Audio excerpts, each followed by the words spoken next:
Slavery is back.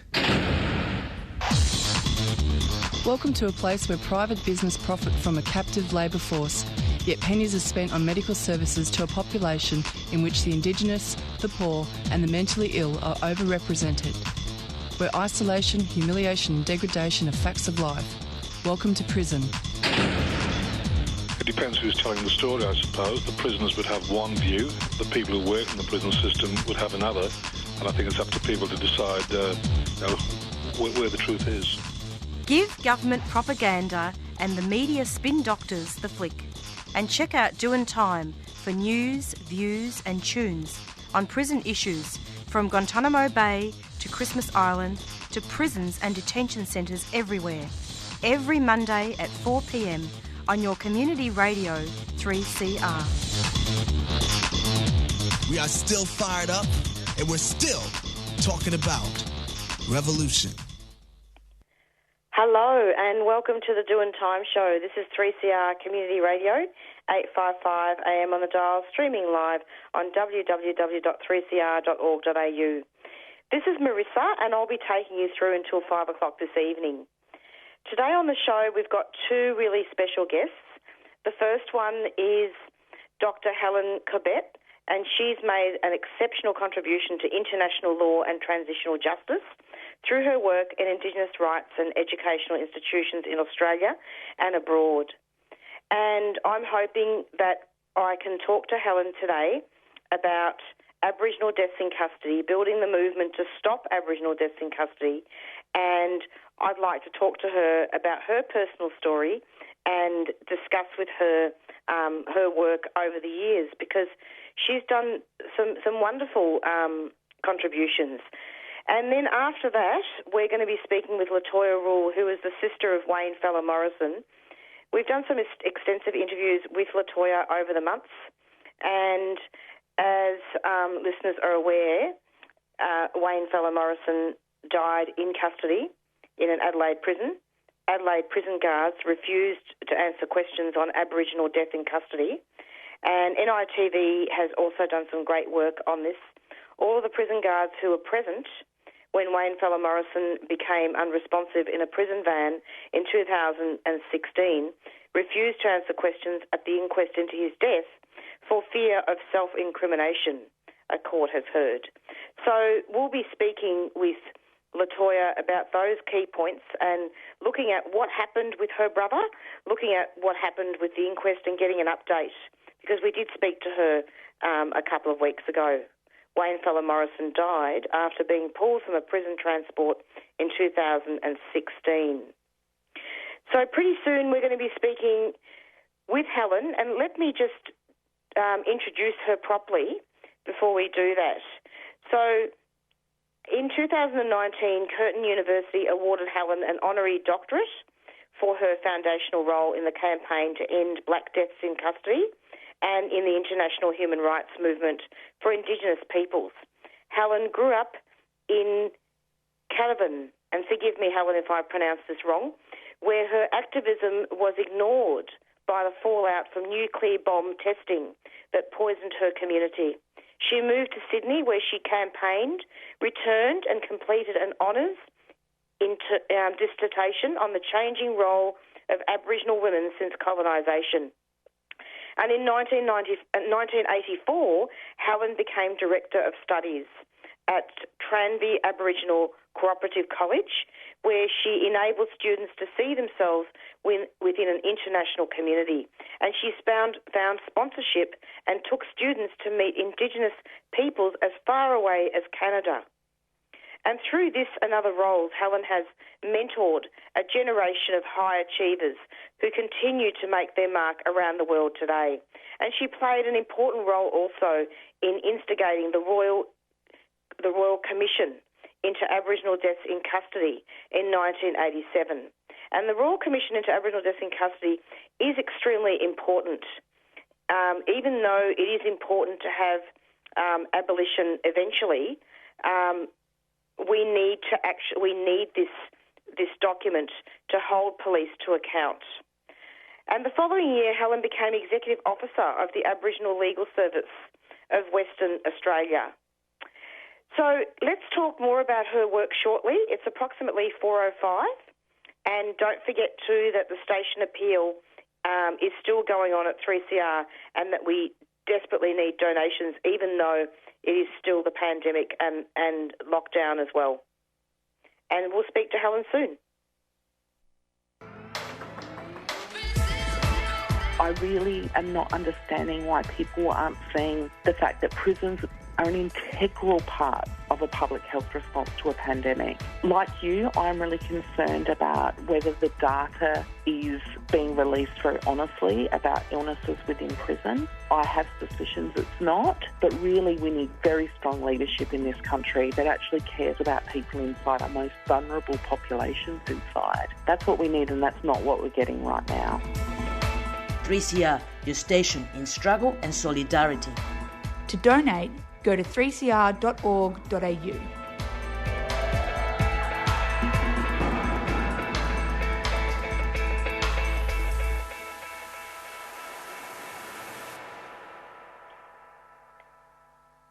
And you're back with the Doing Time show. Hello, Helen. Welcome to the program.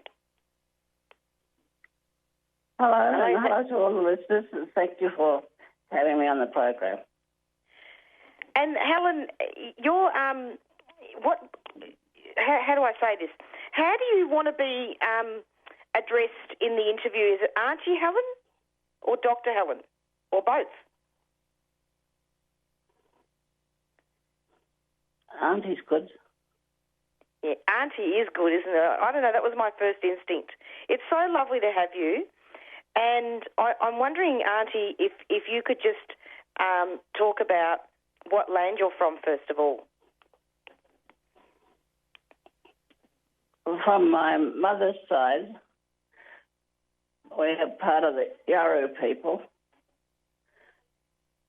And my father's side is down Busselton way, Yungar people, the Wandaldi people.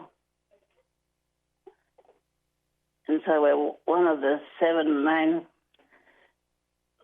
landowning groups in the southwest and part of the single Yungar Nation claim. But I was born and raised as a youngster in Carnarvon, but we got washed out of the town in one of the big cyclones in the early 1960s. And then we came down to Perth where we did our formal secondary education. And later, after I got married, my husband wanted to go to Sydney to live. So I did my undergraduate and postgraduate work at New South Wales Uni in Sydney.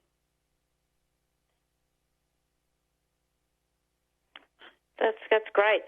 And Helen, how did you tell us some of the work that you've done there really is a great need still, isn't there, to build the movement to stop Aboriginal deaths in custody. Can you talk about some of that? It's a big topic, but my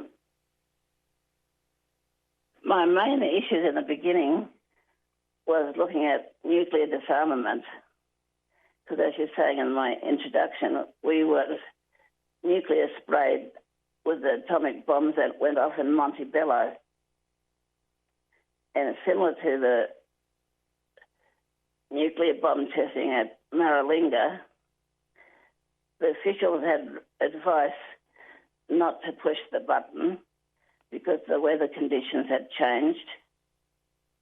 But regardless, they went ahead, and areas that were in the original plans not affected became affected. And just through local knowledge of my own family and the community, there was too many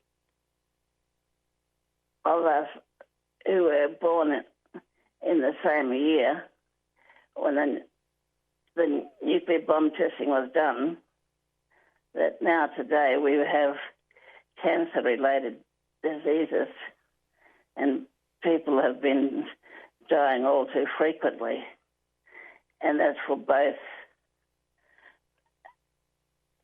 First Nations community and just the general Carnarvon population. But as some people might know, with Carnarvon, there's also up to 100 or more plantations that are there, and Carnarvon is considered as a food bowl area for the southern area of the state. And when there's cyclone floods and damages to crops on the east coast, like Coff Harbour, our food is then transported over to that side of the country. And then when we're in the floods, food from over there gets transported to the west coast. So Carnarvon plays a crucial role in the deep south west of WA and the east coast of Australia. But there's a lot of chemicals and things that are used in those plantations that eventually get poured into the Gascoyne River.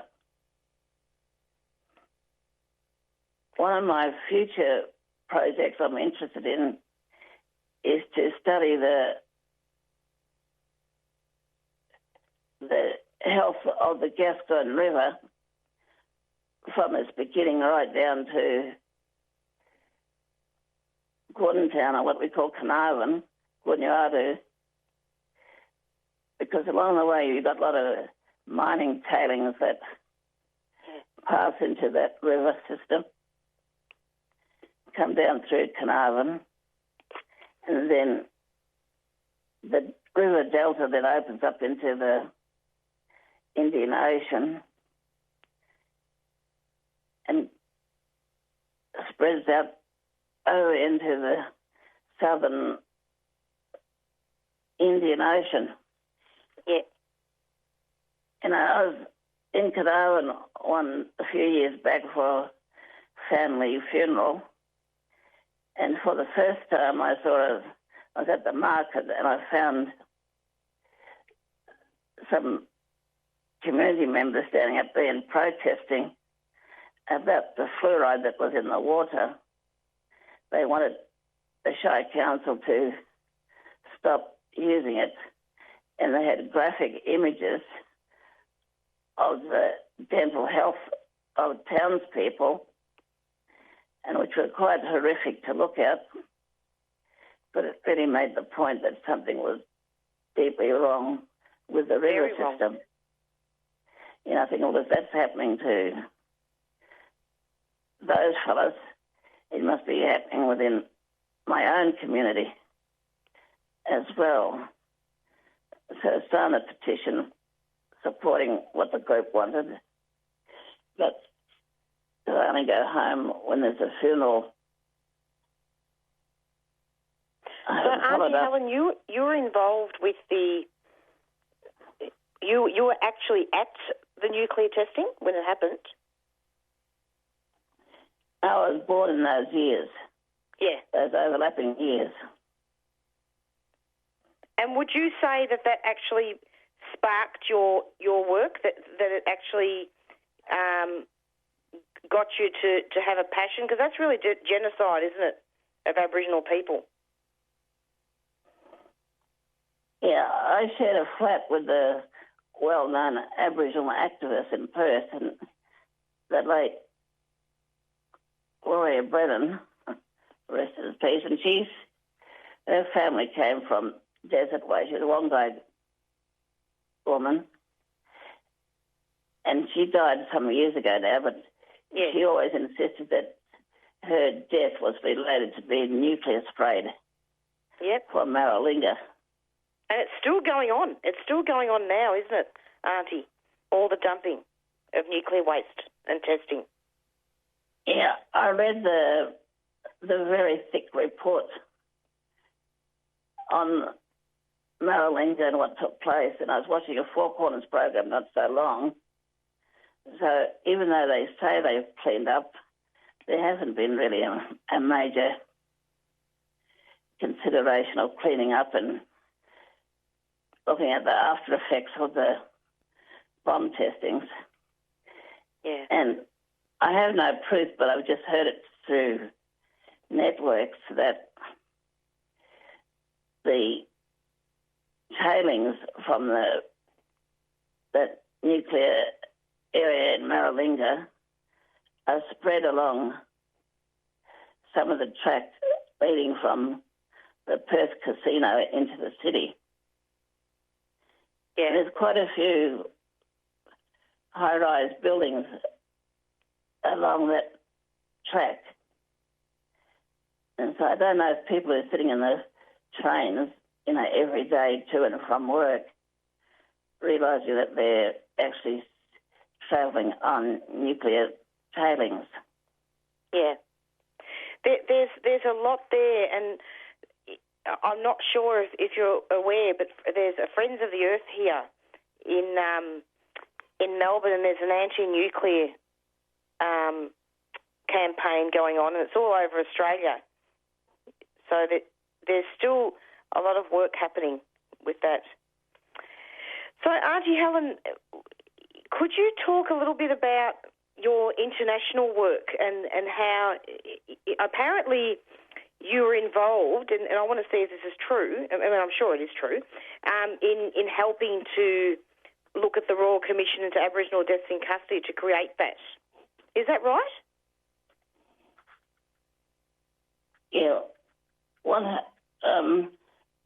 I was just talking about the nuclear campaign is because the two are interlinked of how... Interlinked, absolutely. As I was working in the local area, in the state level, and the national level, and the international level. Yeah. But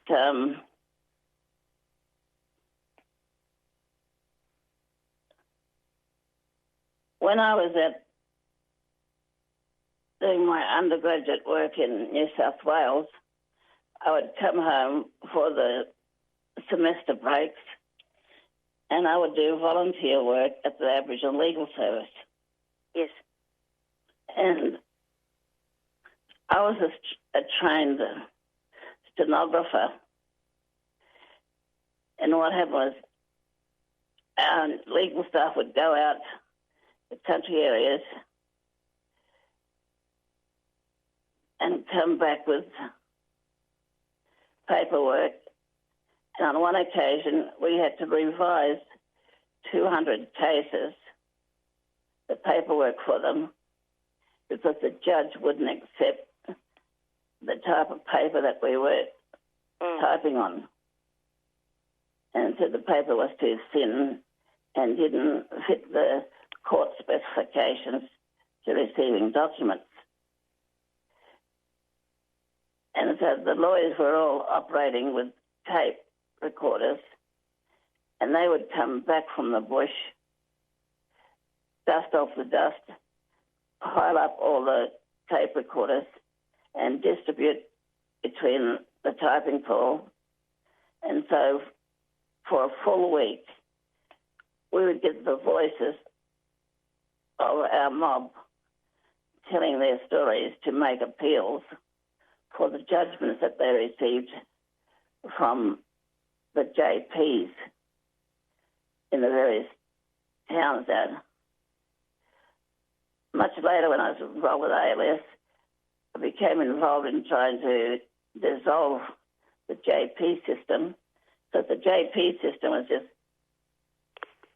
prominent business people in local towns who were more concerned about law and order issues and economics in the town, and they were always giving our mob the stiffer end of the sentences. Yeah. And, like I can remember a young boy who received a stolen packet of twisties or something, and he got 6 months jail for it. So we would have to retype all these cases, but it made a big mental impression in me because I was hearing the stories for the first time of people who were living in different living situations to what I was raised in. I mean, Carnarvon is described as a rural, remote town. Yeah. But because the ALS is a state organisation, I was getting stories firsthand from people, Nyong'as, Yamajis, Wongais, and it was really opening my eyes up and politicising me. And I became really full of knowledge about the state, you know, and what was going on. So it is interlinked then, Auntie, about, you know, the nuclear testing, isn't it, with the death? And then I was lucky that I had a couple of young lawyers who were fresh out of university and wanted to do things, and one in particular would take me with him into the court system when he would have to represent somebody, or he'd take me into the prison to meet with the clients. And so I got to see the full range of activities and duties that the ALS was involved in. And I really love that. You know, while we were deemed as just secretaries, where we were supposed to be in a corner and locked away and nobody saw us, these young, new, fresh lawyers took me around to see and said, oh, you know, you lot are just as important as turning up to courts and seeing inmates. And so I got a lot of more education just going with trips that way. So that helped me in saying that when there's a complaint, you know where to direct the complaint to. Yeah. You know, what court system, how you can frame your words to fit particular legislation and the mandates of the court. So it was an excellent teaching method for me. So, and you did do quite a bit of lecturing, didn't you, over the years? Yeah, I taught in just about almost every university in Australia, probably with the exception of Tasmania and maybe Adelaide. Good on you. In those early days. And you were involved also to do with the United Nations Declaration on the Rights of Indigenous People, isn't it? Yeah, now, when I was in Sydney, the Hiroshima Day rally became very famous. Yep. And you'd get, 500,000 people going to these gatherings. And I would arrange to have an Aboriginal delegation to go to these conferences, these street marches, and then get our mob to give speeches at the end of the rallies. And so through that work, I learned how to work in with other like-minded organisations to strengthen the individual messages of the different groups. And also in Sydney, we had what they called the Liberation Committee, which was made up of 20-plus organisations where we all met on a regular basis. We learned from each other what was the individual and the common threats to our campaign, and we all supported each other's, in the fundraising and spreading the message. So there was no competition going on. No, of course not. Between these groups. Everybody was there to talk about the protection of human rights. And there was nothing like whether it's black rights or white rights. It was everybody's rights. Auntie Helen, that's the best thing I've heard all year, to be honest. That's the best thing I've heard all year. And I think that listeners do need to be aware, and Auntie, I need to tell listeners this, that her auntie continued to lobby the Australian government to join the declaration, which it did in 2009. Now, Helen, it's approximately 4:26, and I've got to move on to Latoya Rule, who's going to be talking about her brother who died in custody. But thank you so much for talking about the nuclear testing, because that is a very, very important topic, and we're going to keep talking about that at 3CR. Okay, thanks. Now, because I was involved in the nuclear business, they had their first international nuclear conference in Melbourne, and I went along to that, and I was invited to speak. So I took up that opportunity, gave a speech. There was a woman sitting in the audience listening to me, and she had a letter from a friend in England and said, "Can you give me the name of an Indigenous woman to come to the 4th END conference, which was the European Nuclear Disarmament Conference?" And so after I spoke, I got this letter. This woman came to Tranby where I was working and said, "We want to offer you to come to England. Where will you be at this time of the year?" I said, "Well, it's semester break for the college." You know, they said, "Can you get to Europe?" I said, "Yeah, I've got money to go to Europe."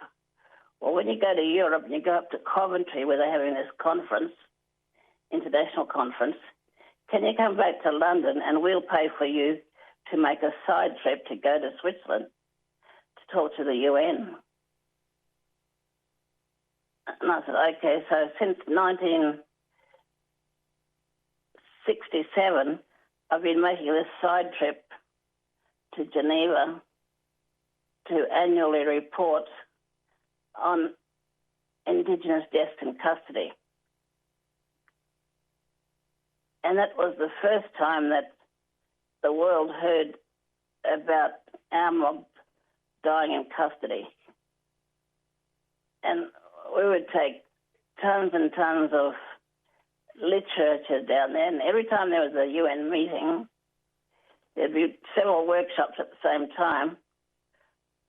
I would go to the second-hand shop, put all these little leaflets we had in those suitcases, drag them across oceans and seas and, on planes while I was carrying my baby with me, and drop them off to every single UN working group meeting.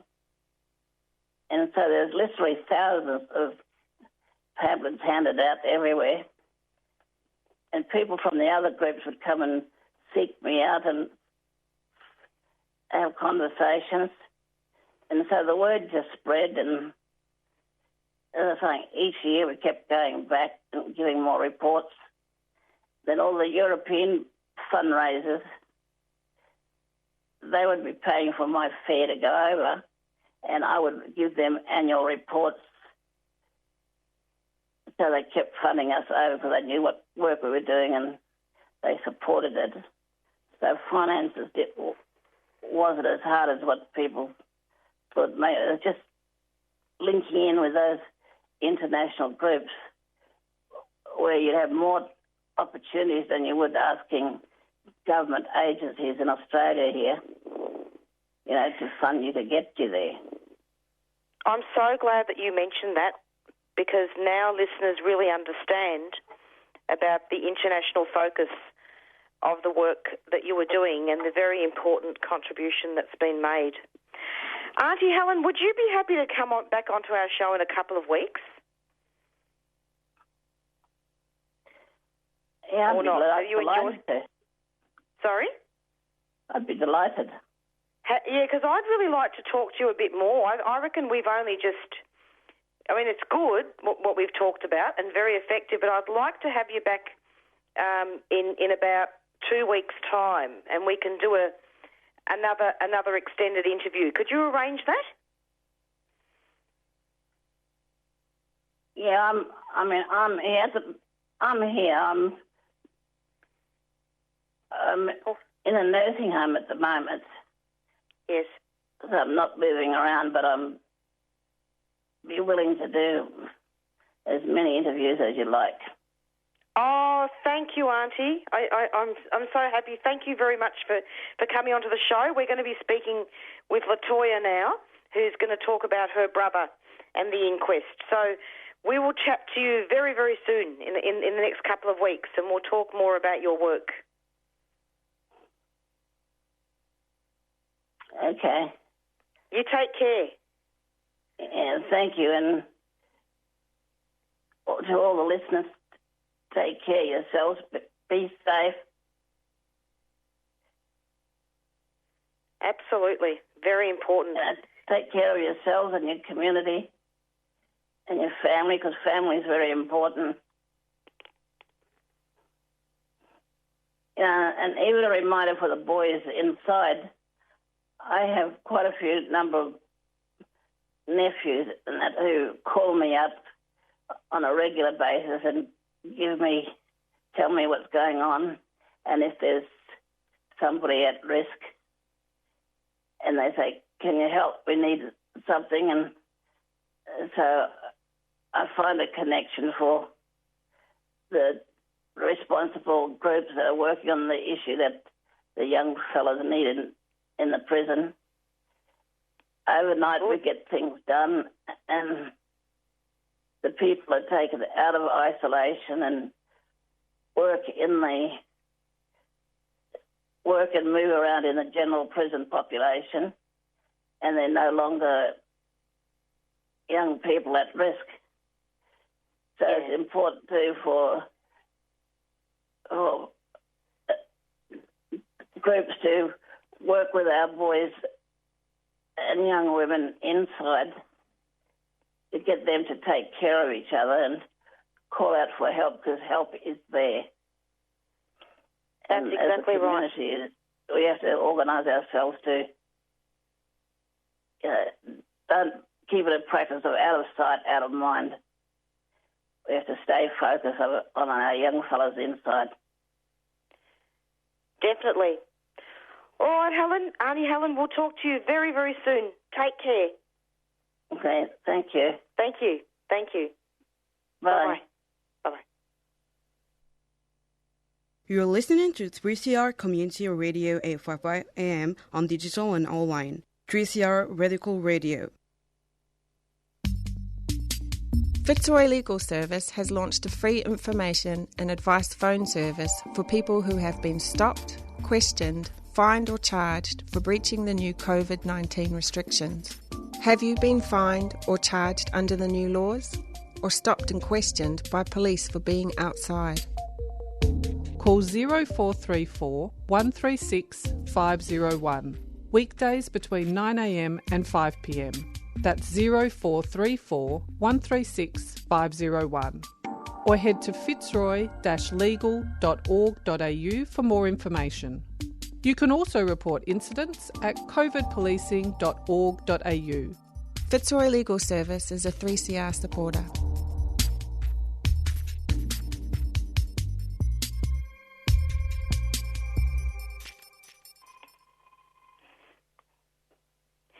And you're back with the Doing Time show, and we just spoke with Auntie Helen Corbett about her work with building the movement to stop Aboriginal deaths in custody, and listening to her story in regards to being born around the time of the nuclear testing at Maralinga. And next up we've got Latoya Rule, who is the sister of Wayne Fella Morrison, and we're going to be hearing an update from her about what's happening with the inquest and the nonsense that's been going on to try to block the inquest. Hello, Latoya. Welcome to the program. Hi. Thanks for having me once again. Lovely to have you. So So, tell us, Latoya, what's been happening with the inquest now? It must be very exhausting. It is exhausting, as you know. We've spoken so much over the last few years, and at the moment, though, we've got a little bit of good news in that we will be going back to the coroner's court on the 3rd of August. So that's in about 5 or 6 weeks. And essentially, we've been told that the corrections officers, the 7 in the van who are responsible for the restraint of my brother Wayne Fella Morrison, will be having to be present, so they have to show up. But unfortunately, in some respects, the information that they are being made to provide is subject to, I guess, criminal. How do I explain it? Subject to to be questioned in itself, whether or not they would have to ask individual questions. So essentially, if they're asked a question by a lawyer, they have the right to say, due to the right that I have as a correctional officer against self-incrimination, I'd like to, discuss the question that's being asked. So essentially, it may be a very lengthy process, if I can say that. It sounds really lengthy, doesn't it? Because apparently, from what I can gather, Latoya, in the court recently, that Miss Bashir, is that her name, Ms. Bashir? Jane Bashir, yep. Yeah, Bashir, obviously couldn't compel the guards to answer questions, but also denied the guards' bids to have her thrown off the inquest. That's correct, yeah. So she's thankfully remaining on our inquest. And yeah, that's a really positive thing that we get to remain with the same evidence as well that's been given so far. But yeah, we now have to, question by question, really tease out what we'll be asking, rather what our lawyers will be asking of the corrections officers. I'm gravely concerned about this, Latoya, that really this inquest has so much been delayed because the guards don't appear to want to answer questions, and yet you've even got some CTV footage that's missing as well. There's 3 minutes that's unaccounted for, isn't it? Yeah, exactly. And, I mean, the only footage we've got is up to the moment that Wayne's put in the van. The footage I've seen personally that after the fact that I don't think is necessary to show everybody, just given the nature of the condition of Wayne, is essentially Wayne being brought out from the van, unconscious, and I guess, corrections officers standing around looking at Wayne, multiple corrections officers, and then one person or 2 people working on Wayne eventually, which was a really slow process. So he wasn't actually given attention in terms of resuscitation immediately. Issues like that are really important to tease out as well, but what actually happened in the van for those 3 minutes, we may never know. And that's just heartbreaking. Yeah. But I guess we've had to, and we'll have to come to some kind of peace within ourselves of what that means for us. And also for Wayne's daughter, my niece. Yeah. I mean, when did this take place, this last court date, Latoya? That was just in the start of this year, if I can remember. It was probably That's right, March. Of course. Yeah, February or March. So since we have been waiting a few months. Mm-hmm. Yeah. So since then, has there's been a date set for the 3rd of August? Yeah, essentially that date was only set last week. Last week? Well, finalised last week, yeah. It's really, that's good news. Yeah, it is good news moving forward because, of course, now we can organise. We'll be doing, up to this date, we haven't actually fundraised at all for my brother's case simply because we never really knew if those 7 were going to go on. We've never really done a big call out except for the Supreme Court for people to come and support us just because of the lengthiness of the whole case, which has been ongoing for over a year now. So to ask people to attend and support us, I just didn't want to do that too early on. I wanted to make sure that there was a really kind of prominent moment. And I think the prominent moment is when these 7 officers are going to go on, because they should have to face us. If they want to sit there and they want to say, we do not recall, or, you know, I'm not going to answer this due to the issue of self-incrimination, then they can say that to my family, they can say that to our entire community who will be there on the day. Absolutely. You know, they have to man up. They have to, yeah. They have to actually be somewhat accountable, at least to see us, you know, and remembering that up to this point they've tried not to even have to show up, to show their faces, to physically be present.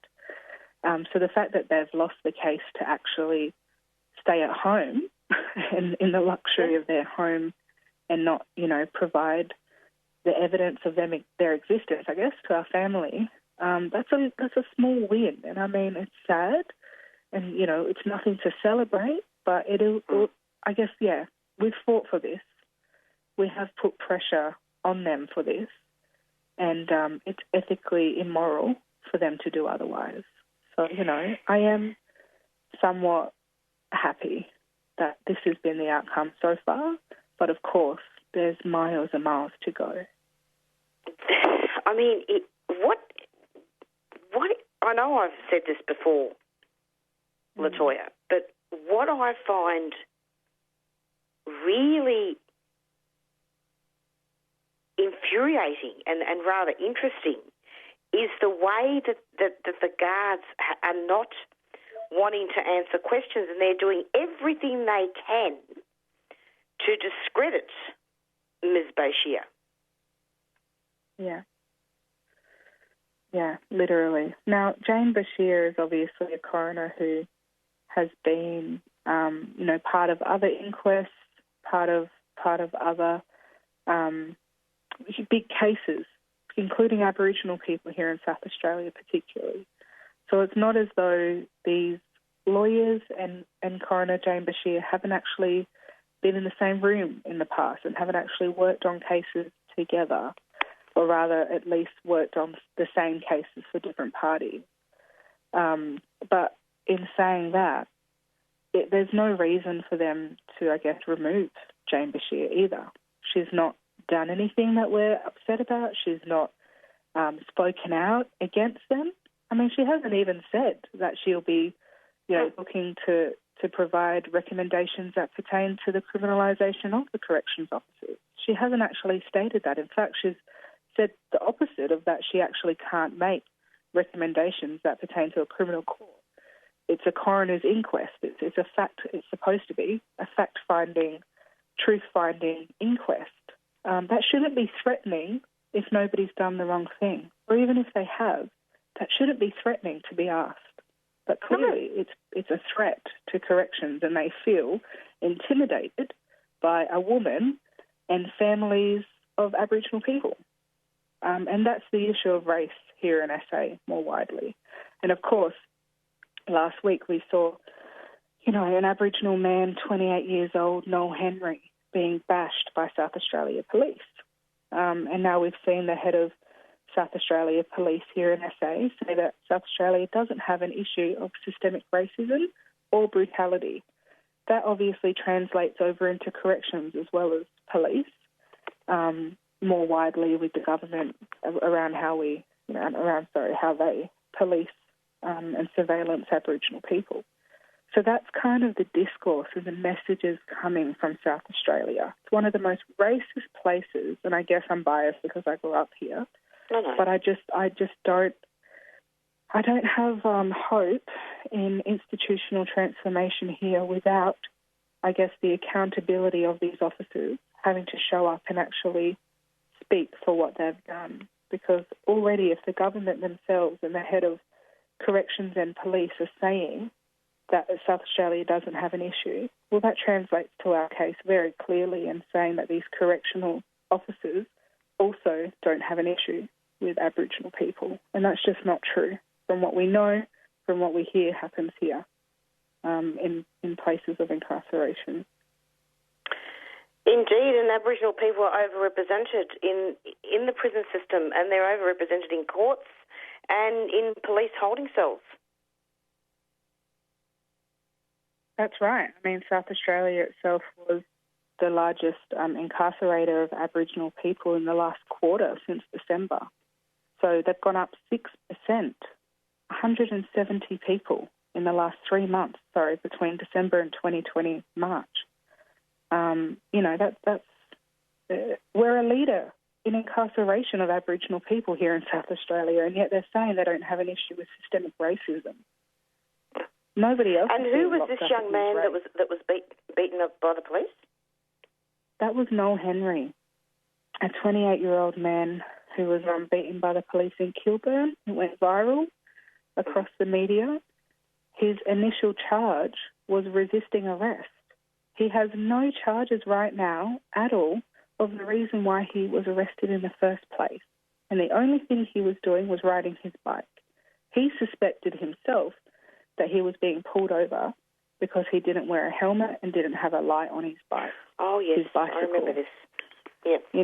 And then there's multiple officers with their knee to his neck, with their knees on his body, pushing on him while his neck is just twisted in such a horrific way. And he had just bruises and cuts on his arms and his face and his legs. It's just really vile and really scary. And I just don't know where protection lies here anymore for Aboriginal people. I really don't. And it just makes me so afraid. Thankfully, he didn't die in custody. Thankfully, there were Aboriginal people there with video cameras protecting him, trying their best to protect him. But they were pepper sprayed for calling out to say, stop hurting Noel Henry, stop restraining him that way. Just, he could have been stood up. He could have been taken very nicely with respect like other people. But unfortunately, he was beaten and bruised and put in a cell without any medical care and any legal assistance. And this is an ongoing pattern. This is an ongoing pattern with Aboriginal people and indeed, black people in America as well. Absolutely. It's not far from George Floyd. I mean, I spoke to Noel Henry and I asked him what was happening during the time that he was being restrained. And just as George Floyd said, I can't breathe, Noel Henry was telling them he couldn't breathe, just to stand him up. He said, Latoya, if I was restrained, if they asked me to put my arms behind my back, I would have. And I mean, this is a person who literally doesn't have any charge for why he's arrested, saying, if they had just restrained me adequately, I would have been okay. I wouldn't have been in here. I wouldn't have, been across the news. They had no reason to restrain me. I mean, they didn't. But you know what I mean? It's so normal that we're literally saying, as Aboriginal people, we know how to be restrained better than what the police are restraining us with and how they're restraining us. I mean, we know how to restrain ourselves. Isn't that a disgusting kind of messed up thought that we should be saying to the police, hey, if you had done it this way, I might be okay? The victim is saying, if you put my arms like this and if you, put me in the car like this, or if you asked me these questions and de-escalated the situation, I might have been okay. It's quite vile, actually, that it's vile that Aboriginal people are in effect training the cops. They should know how to do these things. They shouldn't be apprehending them in the first place anyway.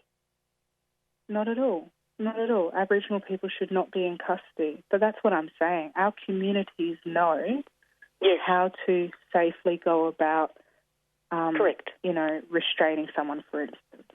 Our communities have knowledge based on lived experience ourselves of how we would want to be treated, how to de-escalate, how to respect, how to love and care, how to, manage situations, more than the police themselves, who are being paid thousands of dollars to literally bash and brutalise Aboriginal people across Australia, across the world.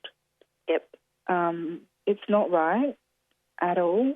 Victims of police brutality should not be the educators on how not to be brutalised. We should not be doing the work. And yet they still also aren't listening to us despite our lived experience. And then, in fact, you know what? The police and prison officers here are about to actually go on a panel in a few days, if not tomorrow, I think, and speak about systemic racism and police brutality and Black Lives Matter. After, spreading those comments, they're getting the airtime, they're getting the platform alongside the CEO of Aboriginal Legal Rights and at the head of Aboriginal, the youth, children and youth in the state government, the Aboriginal lead on that. I mean, that's the kind of reward that they get for brutality against Aboriginal people, to have the mic over our families, over Aboriginal people with lived experience. Nobody wants to listen to us, and that's the message that it sends. Yeah, well, I'm glad we talked about this because it's all interrelated, Latoya, isn't it? It's all linked. Absolutely. Right across Australia. This isn't an independent voice. This isn't an independent story. This is happening everywhere.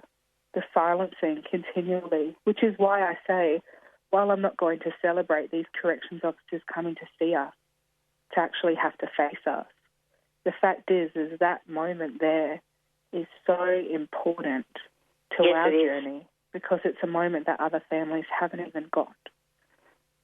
That's and the exactly fact that little thing, I have to say that, look, we are privileged in some sense in that way as Aboriginal people, not on a level playing field, but that we are at least have that, because other families have not had that, and that's what's sad. So basically the inquest, just to summarise it all so that in case listeners have just tuned in, so the inquest was put on hold because 18 prison guards and a nurse asked the Supreme Court to determine whether Miss Bashir had the power to force them to give evidence at the inquest, which is absurd because really she wasn't forcing anyone to do anything. They just don't want to answer questions. That's correct. And now that's all been. There's no more delays, and the 3rd of August inquest date will proceed. That's correct. It will proceed for 4 weeks initially and maybe a few weeks in September to see how we go. And truly, God knows when the report will be out to my family and community. God knows. And what happens after that. But you know what? It will be a very fine day when I get to see all of our community down there on the 3rd of August or from that point on. And whereabouts is the inquest? Can you tell us details of where it's going to be held? So it's the 3rd of August? Yeah, we don't actually know yet, unfortunately. Not yet? Because okay. They're trying to find a courtroom that will hold us. Goodness gracious. Which is really good that they're doing that, though. Yeah. Because obviously we want as many people in there as we can. But it will be on the 3rd of August, mostly in the morning. I'm going to be putting out an event page soon on Facebook. If everybody wants to follow, it would likely be with the banner of Justice for Fella. So look out for that one. We'll also be doing a fundraiser for Justice for Fella, so please keep your eyes on that as well. We'll be, distributing T-shirts and all the rest, just trying to get the message out. And we'll have some excellent people coming over from interstate who are going to be supporting us, as long as borders open up, of course, with COVID. Oh, yes, COVID. Yeah, we do hope to have as much as support as we can, because it's been, almost 4 years. September 26th this year will be the 4-year mark since Wayne died. And we're only just now hearing from some of the corrections officers in the van. So, yeah, we really need everybody's support. Yeah. Finally, and they still have to give evidence. I mean, they can't be forced to answer. They still have to give evidence. Yeah. I mean, media reports said that Bashir couldn't compel anybody to give evidence. But the fact is the reason they're showing up is to give evidence, isn't it? They have the reason to. They're showing up is to give a testament of what happened. And if they but don't, she's not compelling them to answer questions anyway.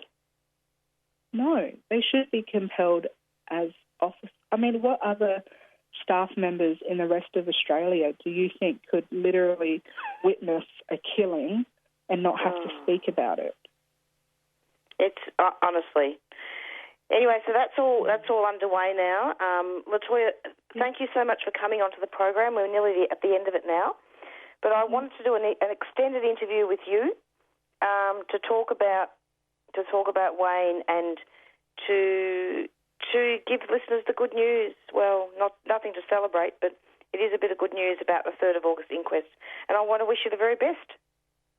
Thank you. Thank you so much. I would love to update you during the inquest as well. Please. So that you know what is happening during a live talk. So, yeah, it's always great to talk to you. I'm hoping we can connect with you. Yep. Would love that. Thank you so much for the time. Thanks a lot, Latoya. Let's talk soon. Take care. Take care. G'day, my name is Margie Thorpe. You are listening to 3CR Community Radio 855 on your dial. 3CR is your station in solidarity and struggle.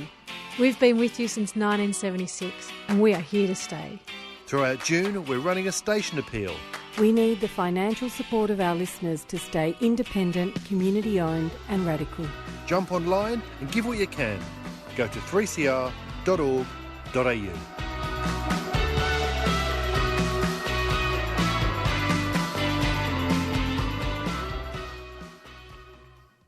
And you're back with the Doing Time show. And thank you so much to Auntie Helen and also to Latoya for coming onto the show today. And we've got Beyond Zero up next.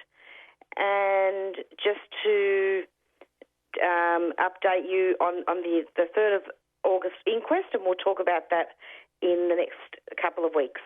Okay, goodbye and stay strong and take care of each other. And we're going to go out now with our theme song, Black Fella, White Fella, by the Rumpy Band. And it's Beyond Zero up next. Stay in tune. It's been a long day. Tune in every Monday from 4 to 5 for the Doing Time show and donate to the 3CR Appeal. Thanks so much. Bye.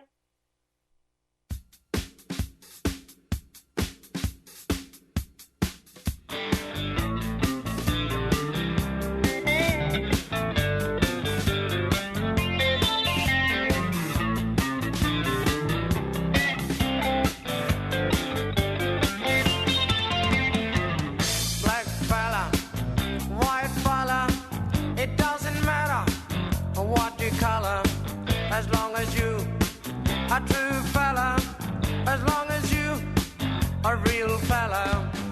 All the people of different races with different lives in different places. It doesn't matter what your name is. We got to have lots of changes. We need more brothers if we're to make it. We need more sisters if we're to save it. Are you the one who's gonna stand up and be counted? Are you the one who's gonna be there when we're shouting? Are you the one who's always ready with a helping hand? Are you the one who understands this family plan? Black fella, white fella, yellow fella, any fella, it doesn't matter what you color, as long as you a true fella.